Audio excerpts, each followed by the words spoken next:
So this video is a little bit different for me because normally I do music, create my own music from scratch and create covers of similar nature.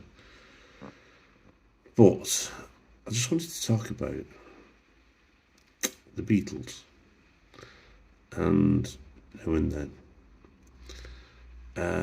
Bit of a shock it came out.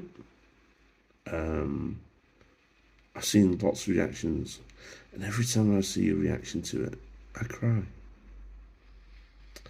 I don't know if that's because of the words, or if that is because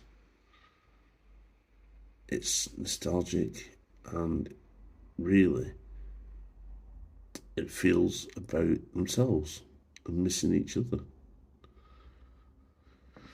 There's somewhere online that says that Now and Then was originally written by John to Paul, and it may well be true. But now it's just as good as from Paul and Ringo to John and George.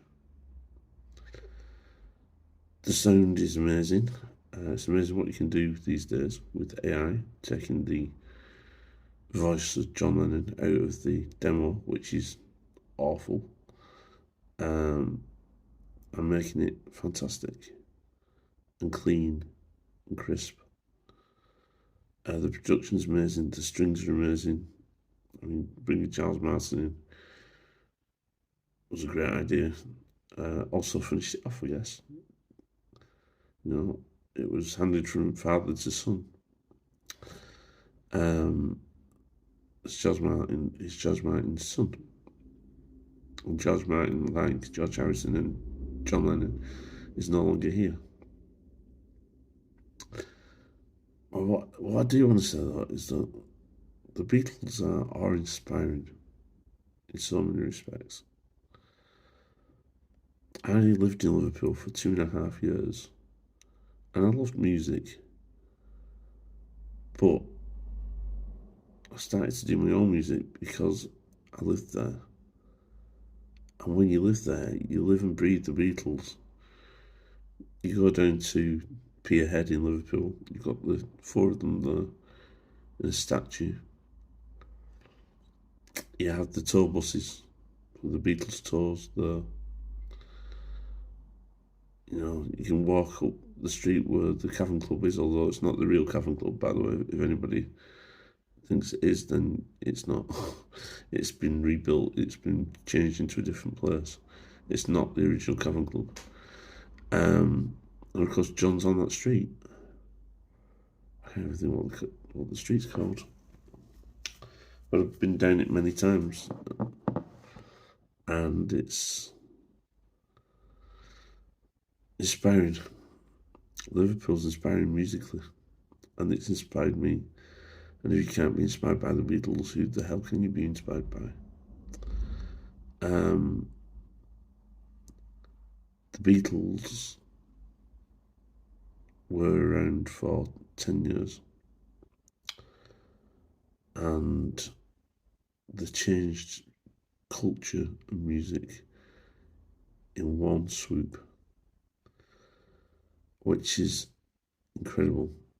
So if you can't be inspired by them, who can you be inspired by? Now and Then probably isn't the best record they've ever made. It's probably one of the most crisp records I've ever made. But it's also a fantastic record to go out on. Bittersweet. And I think this is where it should now end. That should be the last Beatles single. I mean, they say it's the last Beatles single, but with technology, who knows? But to go out on top, they're supposedly going to be #1 in the UK on Sunday when it's announced. And from what I've read, they were going to be #1 on the Billboard 100 in the US. So, I had to go out with a bang, go out on top, which is what Free as a Bird and Real Love should have been. And I love Jeff Lynne and I love ELO, but I don't think they're as good as they could have been. They weren't Beatles enough. Actually, Freezer Bird really reminds me of yellow stuff, funnily enough.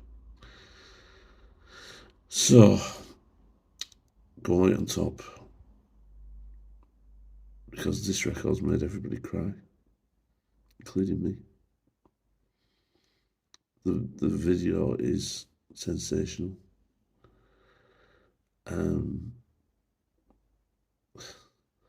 Putting the four of them in the same picture, as though they're looking at one another as well in places. It's amazing.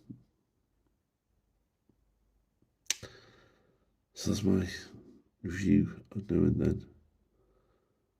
Not the best record, but the ideal record to leave the charts with. The one that really was the right one to sign off with. And as you can see, I'm actually tearing up as I'm saying this. Thank you, the Beatles, for inspiring generations of people. And Now and Then might just be inspiring another generation of people. Thanks for watching.